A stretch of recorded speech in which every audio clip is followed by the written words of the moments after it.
সাকিবের সঙ্গে দারুণ সময় কাটছে জাফনার হৃদয়ের, মাঠে কিংবা মাঠের বাইরে খুব ভালো সময় দুজনের কাটছে।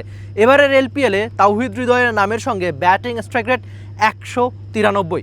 একজন ব্যাটার বাংলাদেশি একটা বিদেশি লিগে খেলতে এসে মিডল অর্ডারে নামবেন, খুব দ্রুত রান করবেন। তিনি একদিন একটা ওভারেই রান করেছেন 30। তখন থেকে রীতিমতো এলপিএলে তাকে নিয়ে অনেক বেশি আশা, অনেক বেশি হইচই। কেবলমাত্র বাংলাদেশের ক্রিকেট ফ্যান না, এই লঙ্কায় আমি দেখেছি যে প্রচুর আগ্রহ যে তাওহিদ হৃদয়কে নিয়ে। মিডল অর্ডারে যেহেতু নামেন, শেষের দিকে অল্প কটা বল পান, খুব দ্রুত যেন রান তিনি করতে পারেন, সেজন্য খুব বেশি আশা তাকে নিয়ে। বা আপনি চিন্তা করতে পারেন যে সবশেষ 2 বছরে বাংলাদেশের টি-20 ক্রিকেটে অন্যতম সেরা ব্যাটার কিন্তু এই তাওহিদ হৃদয়। তার 130 স্ট্রাইক রেট নিয়ে আপনি হয়তো আলোচনা সমালোচনা প্রশংসাও করতে পারেন, কেননা তার বেশিরভাগ ইনিংসই তিনি খেলেছেন বাংলাদেশের মিরপুরের মতো উইকেটে, যেখানে 130 স্ট্রাইক রেটও হয়তো অনেকটা বেশি। আপনি বাকিদের কথা চিন্তা করেন, তাদের ব্যাটিং স্ট্রাইক রেট আরও কম। AKS অর্জন করলো গিনেস ওয়ার্ল্ড রেকর্ডস।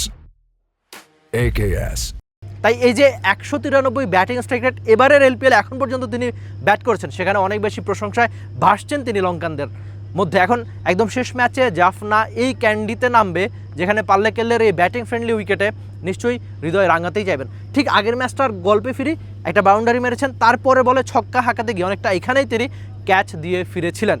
সেদিনও দেখেছিলাম যে জাফনা ফ্যানদের একটু আক্ষেপ যে হৃদয় যদি আরেকটু থাকতেন তাহলে কে জানে রানটা হয়তো বড়ই হবে। তো পাল্লেকেলে পর্ব শেষ করার আগে জাফনার হৃদয় নিশ্চয়ই শেষটা ভালোভাবেই করতে চাইবেন। বা আপনি যদি হৃদয় টি-20 ক্যারিয়ারটা দেখেন, যেখানে নামের সঙ্গে তার 4000-এর বেশি রান, স্ট্রাইক রেট, 50-র সংখ্যা, সব কিছুই বাংলাদেশি ব্যাটার হিসাবে অন্তত স্বস্তির। দেখা যাক এলপিএলের সামনের দিনগুলোতে জাফনার হৃদয় কেমন ক্রিকেটটা খেলে। হয়তো শেষটা তিনি রাঙাতেই চাইবেন। এরপর কলম্বোতে গিয়ে জাফনা আপাতত পয়েন্ট টেবিলের সেরা 2-এ থেকে গ্রুপ পর্ব শেষ করবে, তাই তাদের ফাইনাল খেলার সম্ভাবনাটাও প্রবল। সাকিব আল হাসান, হৃদয় প্রত্যেকের থেকে নিশ্চয়ই আপনার একটু আশাই থাকবে। দেখা যাক মিডল অর্ডার বা শেষের দিকে নেমে বাংলাদেশের তাওহিদ হৃদয় এই পাল্লেকেলেতে শেষটা কেমন রাঙান। Rifat Emil, T Sports, Kandy, Sri Lanka. For more updates, subscribe to our YouTube channel and click on the bell icon. Follow us on Facebook and Instagram. Download T-Sports app to enjoy exciting games and highlights. Visit tsports.com.